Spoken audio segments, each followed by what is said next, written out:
क्या आज मैं मैंगो शेक बना रहे हैं।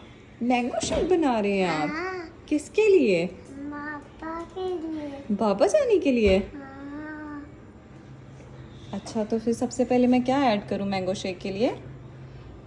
ये। मिल्क। हाँ, ओके, तो जी ये हमने मिल्क सबसे पहले ऐड कर दिया। बस नेक्स्ट नेक्स्ट ये। What what? ये। मैंगो। हाँ, से मैंगो। मैंगो। ओके, से mango. Mango. You like mango?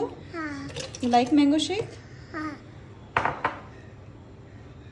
ये सब जो इंग्रेडिएंट्स हैं इनमें से सबसे अच्छा इब्राहिम को क्या लगता है? मैंगो, आइस या शुगर या फिर milk? No, you don't do this Ibrahim, no. बताएं मुझे। बड़ो। आइस अच्छी लगती है सबसे ज़्यादा? हाँ, ओके, अच्छा मम्मा बीच में आइस भी ऐड कर दें? हाँ। तो जब मैच करेंगे। क्या ऐड करने लगे हैं अब? आइस। आइस। आइस। ओके, ये है हमारी ice. What next? Next. Sugar? Sugar. What? Sugar. What? Sugar.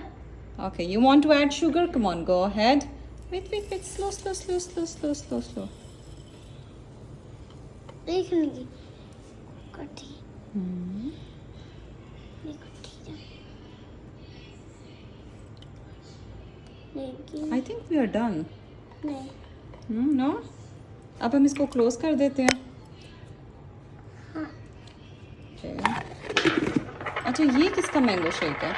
मेरा। ये आपने कब पीना है? शुगर। सुबह पीना है? हाँ,